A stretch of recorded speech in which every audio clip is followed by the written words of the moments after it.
Hey, what's up, guys? Hello, YouTube. Live Econ Guy here.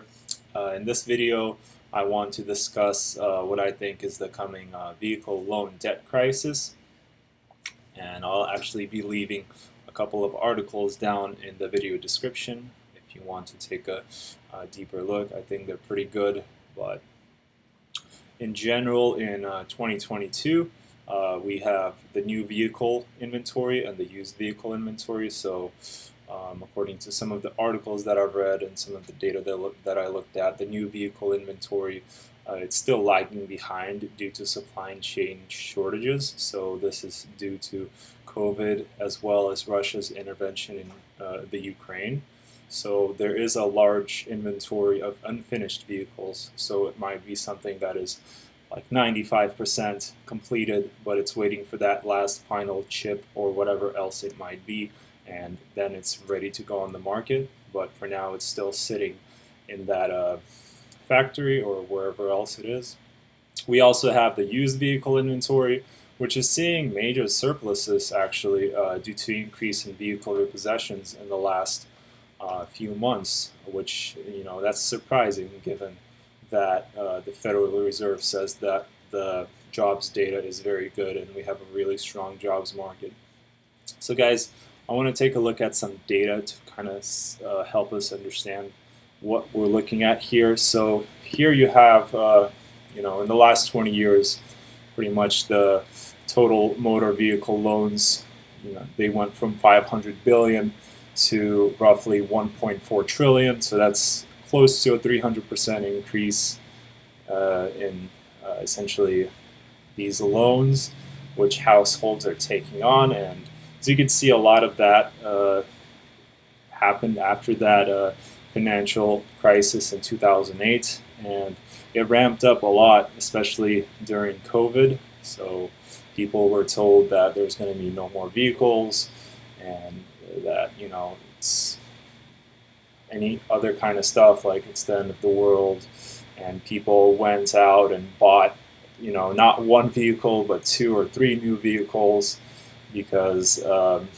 they were told that there's going to be shortages essentially.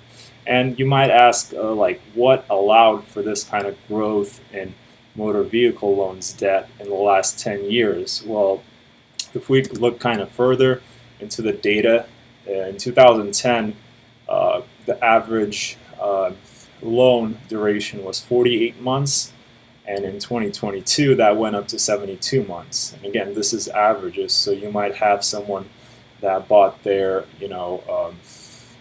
Mustang and they are paying that all over 84 months or whatever else it might be, which that kind of says a lot about the financial situations that households are currently in. And if we take a look at the average vehicle finance rate over time, you kind of see that after the financial crisis in 2008, we took a big dip down to about 4% average, and up until COVID, we have been going up in that finance rate due to the Federal Reserve being more, less accommodating to the economy. But then after COVID, those rates started going down because the Federal Reserve essentially gave, set a zero federal funds rate. And right now, in 2022, they are hiking rates, and they're going to be doing it for the foreseeable future, according to the Federal Reserve minutes. So we can kind of see that these vehicle finance rates are going to be going up a lot over the next months and even years.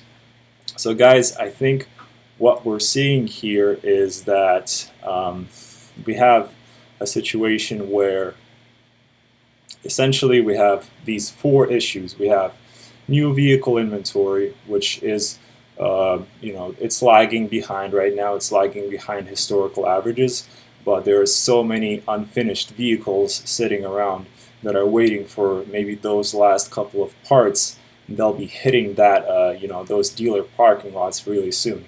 Then we have the used vehicle inventory, which is currently, they're saying it's normal. So essentially there's a lot of used vehicles available. And personally, me, when I drive around, I see a lot of used vehicles in those used vehicle parking lots. Those used vehicle dealerships. Some of them are even being parked off of the lot because they don't have any space. So that's going to go up, I think, even higher, that used vehicle inventory, because of repossessions and people buying these vehicles for much higher than they're actually worth during the COVID um, the COVID pandemic. We also have the Federal Reserve tightening monetary policy by taking cash out of the system, so they're kind of letting their assets roll off of their balance sheet, and they're taking that cash back in, and they're not reinvesting a lot of it. And we also see them increasing interest rates in the near future. So that's going to make it where all this vehicle inventory is going up, but there is inflation and whatnot, so households are not able to afford it because, once again, interest rates going up.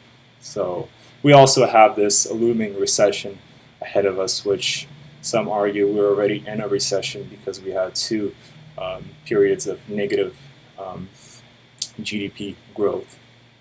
So guys, that's all for today. So I appreciate if you like my video and even comment, let me know what you think. And yeah, thanks guys. This was the live econ guy.